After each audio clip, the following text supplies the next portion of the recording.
अस्सलाम वालेकुम। Alpha security system, यही वो अल्फ़ा सिक्योरिटी सिस्टम है जिसके बारे में सोशल मीडिया पे आपने देखा होगा कि कराची पुलिस और पंजाब पुलिस लोगों को रिकमेंड कर रही है कि ये सिक्योरिटी सिस्टम अपने मोटरसाइकिलों में लगाएं ताकि आपके मोटरसाइकिल चोरी होने से भी महफूज रहें और डाकू छीनने से भी महफूज रहें। तो इसकी इंस्टॉलेशन आज मैं आपको बताने लगा हूँ कि इसको इंस्टॉल कैसे करना है।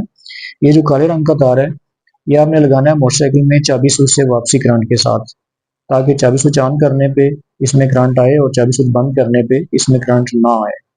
ये जो सब्ज रंग का तार है, ये आपने लगाना है बैटरी की मनफी से, बॉडी अर्थ भी जिसको बोलते हैं। ये जो सुरख रंग का तार है, ये आपने अगर फर्स्ट टाइम इंस्टॉल कर रहे हैं तो ये आपने लगाना है किसी भी इशारे, दाएं या बाएं किसी भी इशारे के बल्ब के अंदर जो जमा लगी हुई है उसके साथ जाके अटैच कर देना है। ये जो पीले रंग का तार है, ये आपने लगाना है गियर की न्यूट्रल से। ये गियर बक्से से एक तार निकल रहा होता है और मीटर में एक सब्ज रंग की लाइट होती है, उसको न्यूट्रल लाइट भी बोलते हैं।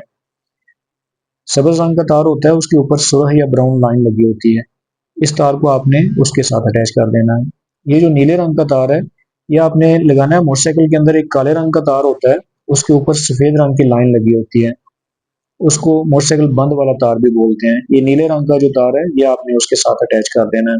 मोटरसाइकिल का कोई तार काटना नहीं है, जहां जहां लगे हुए हैं वहां लगे रहने देने हैं। उनको छील के ये तार उनके साथ अटैच कर देने हैं, या जंपर उतार के जंपर के अंदर ये तार लगा के जंपर बंद कर देने हैं। जब इंस्टॉलेशन मुकम्मल कर लेंगे तो आपने चेक करना है कि इंस्टॉलेशन ठीक हो गई है या नहीं। उसका तरीका ये है कि आपने मोटरसाइकिल का चाबी स्विच ऑन करना है, मोटरसाइकिल को स्टार्ट करना है। मोटरसाइकिल ऐसी स्टार्ट हो जाएगी जैसे नॉर्मली होती है, लेकिन जब गियर लगा के मोटरसाइकिल को आगे चलाने की कोशिश करेंगे तो मोटरसाइकिल बंद हो जाएगी। अब आपने क्या करना है कि दोबारा से चाबी स्विच बंद करके ऑन करना है, और आप गियर लगाने से पहले आपने खुफिया सिग्नल अपडेट करना है। वो खुफिया सिग्नल मैं वीडियो में नहीं बता रहा, जो लोग डिवाइस मंगवाएंगे उनको हम व्हाट्सएप पे बता देंगे कि खुफिया सिग्नल आपने कैसे अपडेट करना है। बहुत शुक्रिया।